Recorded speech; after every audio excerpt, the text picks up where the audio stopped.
اعوذ باللہ من الشیطان الرجیم بسم اللہ الرحمن الرحیم رب اشرح لی صدری ویسر لی امری واحلل عقدۃ من لسانی یفقہوا قولی نحمدہ ونصلی علی رسولہ الکریم اما بعد فاعوذ باللہ من الشیطان الرجیم بسم اللہ الرحمن الرحیم قال رسول اللہ صلی اللہ علیہ وآلہ وسلم ان اللہ یحب الطیب نظیف یحب النظافہ صدق اللہ المولانا العلی العظیم۔ معزز سامعین، السلام علیکم ورحمۃ اللہ وبرکاتہ۔ آج میرا موضوع ہے غسل جنابت کا طریقہ۔ اسلام میں تمام تر عبادت کا انحصار طہارت اور پاکیزگی پر ہے۔ روح کے تزکیے کے ساتھ ساتھ جسم کی طہارت بھی لازمی ہے، تو طہارت ظاہری اور طہارت باطنی لازم و ملزوم ہے۔ تو شاہ سید محمد نور بخش قہستانی رحمۃ اللہ علیہ فقہ احوت میں غسل جنابت کا طریقہ بیان کرتے ہوئے ارشاد فرماتے ہیں کہ جنابت کا غسل دو طرح سے لاحق ہو جاتی ہے۔ اس میں سے کہ یہ کیا ہے کہ غسل جنابت وجوب غسل کی حالات کو حالات جنابت کہتے ہیں، جس سے انسان پر غسل واجب ہو وہ جنبی کہلاتا ہے۔ تو جنبی غسل کرنے سے پہلے نہ تو نماز ادا کر سکتا ہے، نہ ہی وہ قرآن کو چھو سکتے ہیں اور نہ قرآن پڑھ سکتے ہیں۔ تو جنابت کا غسل دو طرح سے لاحق ہو جاتی ہیں، ایک منی کے نکل آنے سے اور دوسرا جنسی رابطہ قائم کرنے سے۔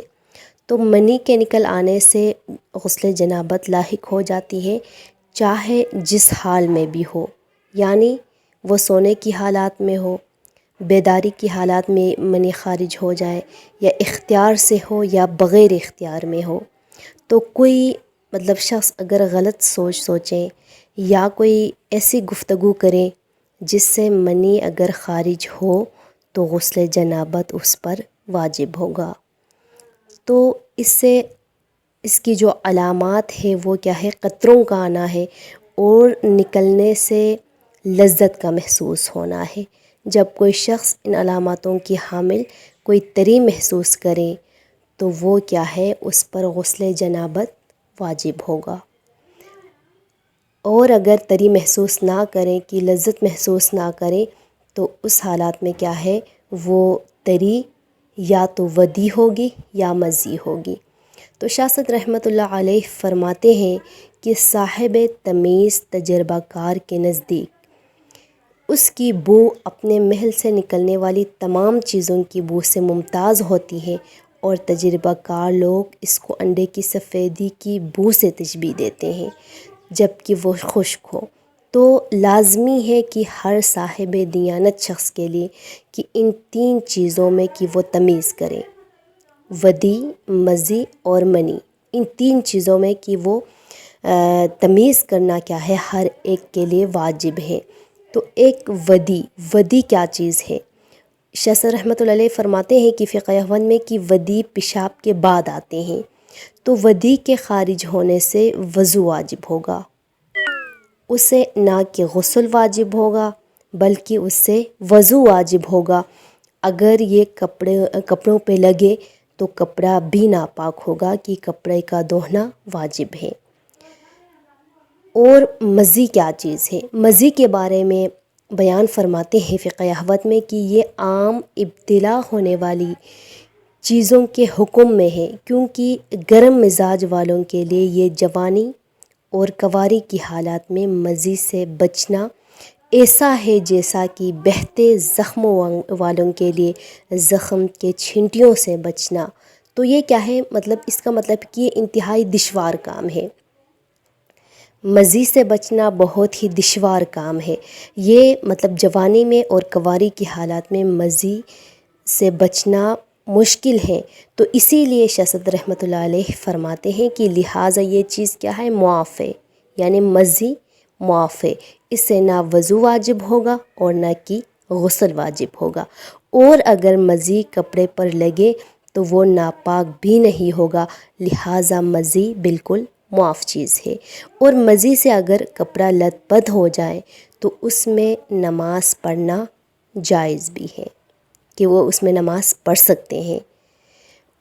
اور منی کیا چیز ہے؟ منی تو یہ ہے کہ منی کے نکلنے سے غسل جنابت واجب ہوگا، اور چاہے منی مطلب خارج ہو یا نہ ہو، اس میں سے کہ یہ ہے کہ جب منی نکل آئے تو اس پر غسل جنابت واجب ہوگا۔ ایک اور دوسری بات کہ غسل جنابت کب واجب ہوگا، ایک تو کہ جنسی رابطہ قائم کرنے سے، یعنی شرمگاہ میں آلہ داخل کرنے سے غسل جنابت واجب ہوگا، اس وقت چاہے منی خارج ہو یا نہ ہو، اس پر غسل واجب ہوگا۔ تو غسل جنابت کا جب کوئی ارادہ کرے تو اس سے پہلے کہ وہ استنجا کرنا لازمی ہے۔ تو منی اگر منی خارج ہونے سے غسل واجب ہوگا، اور یا تو دو طرح سے لاحق ہوا، ایک منی خارج ہونے سے اور دوسری بات کہ جنسی رابطہ قائم کرنے سے، تو ان دو صورتوں میں کیا ہے، غسل واجب ہوگا۔ تو پہلے کیا کریں کہ وہ غسل کرنے سے پہلے کہ غسل کا جب وہ ارادہ کرے تو پہلے اسے استنجا کرنا واجب ہے، استنجا کے بغیر غسل صحیح نہیں ہوگا، تو اسی لیے استنجا پہلے کرنا واجب ہے۔ اور دوسری بات یہ کہ اگر کسی جگہ پر اگر ظاہری ہماری کوئی بھی جگہ اگر ناپاک، اس پہ ناپاکی لگی ہو تو اس کو پہلے دھو لینا بھی واجب ہے۔ پھر کیا کرنا کہ کلی کرنا، ناک میں پانی ڈالنا، یہ چیزیں کرنا سنت ہے۔ پھر وہ نیت پڑھ کے کیا کریں، پورا مکمل کہ غسل کریں۔ تو غسل کرنے سے پہلے مکمل وضو کرنے کی ضرورت نہیں ہوگی، کیونکہ یہ جو وضو ہے وہ طہارت صغریٰ ہے اور غسل طہارت کبریٰ ہے، تو بڑی طہارت کرنے کے لیے چھوٹی طہارت کی ضرورت نہیں ہے، اور اگر کوئی کرے تو اس میں کوئی حرج نہیں ہے، کیونکہ اگر وضو کوئی کرے، غسل کرنے کے بعد وضو کرے تو یہ بہتر ہے کہ اس میں کوئی مطلب وہ کہ اس میں کوئی یہ چیز نہیں ہے کہ یہ غلط نہیں ہوگا، بلکہ بہتر ہے کہ وضو بھی کریں، لیکن لازمی نہیں ہے کہ غسل کے بعد وضو کرنا۔ تو پھر کیا کریں کہ تین بار وہ غسل کا جو طریقہ ہے وہ یہ ہے کہ نیت پڑھنے کے بعد 3 بار کہ وہ سر پر پانی ڈالے، 3 بار ڈالنا کیا ہے، سنت ہے، اور 1 بار دہنا واجب ہے۔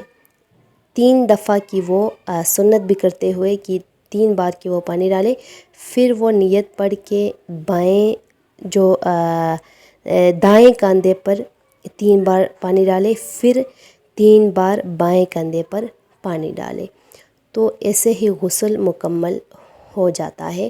اور ہر بال کے جڑ تک پانی پہنچائیں، ہر بال کے جڑ تک پانی پہنچانا لازمی ہے، اور اگر کوئی تھوڑا سا بھی حصہ اگر خشک رہے، سوکھی رہ جائیں تو اس وقت غسل نہیں ہوگا۔